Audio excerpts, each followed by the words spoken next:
झांसी के भव्य हुड्डा ग्राउंड में यहाँ पर उपस्थित नरवाड़ा के विधानसभा क्षेत्र से आए हुए मेरे सभी महानुभाव युवा साथियों, आप सबको मैं दोनों हाथ जोड़ करके राम राम करता हूँ।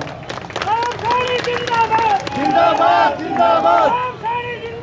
जिंदाबाद जिंदाबाद। और एक राम राम आप लोगों को मैं मोदी जी की भी दे रहा हूँ। मोदी जी ने आप लोगों के लिए राम राम भेजा। जय श्री राम, जय श्री राम। और मोदी जी ने कहा है कि मेरी ये राम राम हर घर के अंदर बोल करके आनी है। मोदी जी की जय श्री राम, जय श्री राम, जय श्री राम, मोदी जी का जय श्री राम, जय श्री राम, जय श्री राम। भाइयों, चुनाव पीक पर है। कल विड्रॉल हो जाएगा। मात्र हमारे पास 16 दिन शेष बचेंगे। इतने लंबे समय से लगातार आप लोगों के बीच में जा करके उनको नरेंद्र मोदी जी और डबल इंजन सरकार की नीतियों को बता रहे हैं।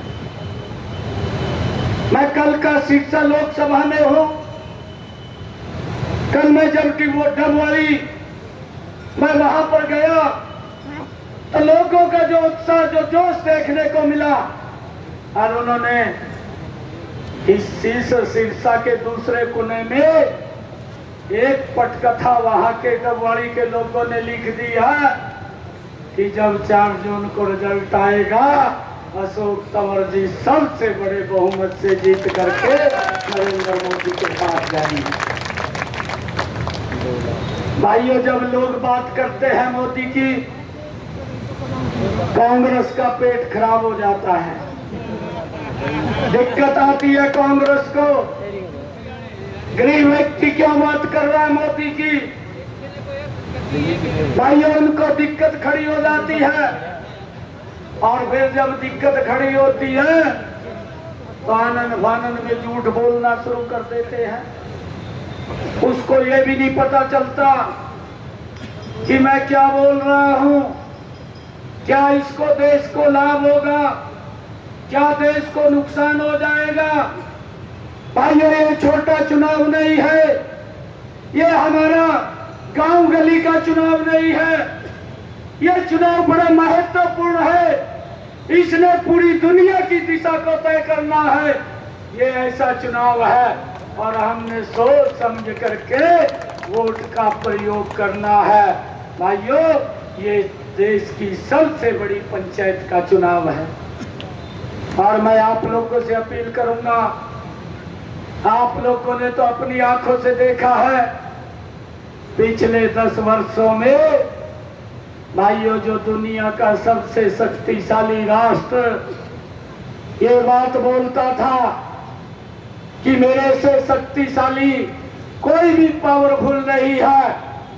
भाइयों, ये आपकी वोट का कमाल हमने देखा है कि उस राष्ट्र अध्यक्ष भी वहां के देश का मेरे प्रधानमंत्री को, जो मैंने कमल का बटन दबा करके इस देश का प्रधान सेवक बनाया, वो मेरा प्रधानमंत्री कुर्सी के ऊपर बैठा है और वो शक्तिशाली राष्ट्र अध्यक्ष का राष्ट्र अध्यक्ष उठ करके मेरे प्रधानमंत्री को ऑटोग्राफ के लिए बोलता है। भाइयों, ये ताकत आपके वोट की है और ये कांग्रेस को समझ में नहीं आ रहा कि ये क्या हो रहा है। अरे समझ में कैसे आएगा? समझ में तो आएगा नहीं।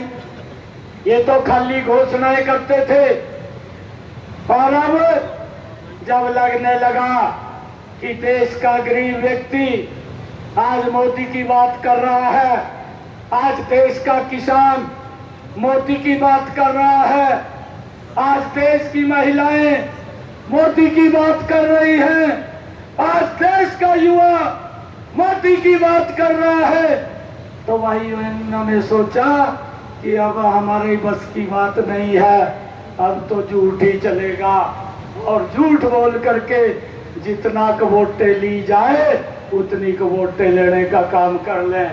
भाइयों, मैं ये देख रहा हूं यह कांग्रेस का इतिहास है जो मैं आप लोगों के सामने रख रहा हूं। 2014 में कांग्रेस चुनाव लड़ती है, देश के अंदर 464 सीटों के ऊपर चुनाव लड़ती है और मात्र 42 सीटें जीत करके आती है। पीड़ा क्यों है? देश के अंदर घोटाले किए हैं, देश के अंदर भ्रष्टाचार किया है, देश के लोगों को लाइन में खड़ा किया है। अरे देश के लोगों को प्रताड़ित करने का काम अगर लंबे समय तक किसी ने किया, ये कांग्रेस इसकी जिम्मेवार है।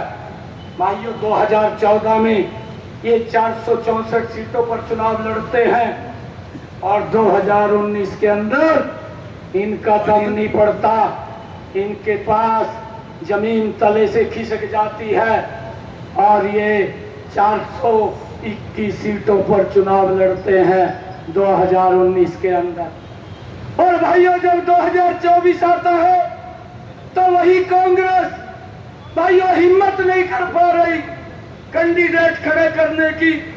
मात्र 272 सीटों पर सिमट करके 2024 के अंदर भाइयों कैंडिडेट प्रत्याशी खड़े किए हैं। कोई खड़ा होने के लिए तैयार नहीं है। जिसको टिकट देते हैं टिकट तो ले लेता है, दबाव में ले लेता है और जब जमीन के ऊपर जाता है तो देखता है जमीन खाली है, जमीन पे कुछ भी नहीं है। कई लोग तो टिकट छोड़ करके भाग जाते हैं। भाइयों, ये हालात ये 10 वर्षों में ये कांग्रेस की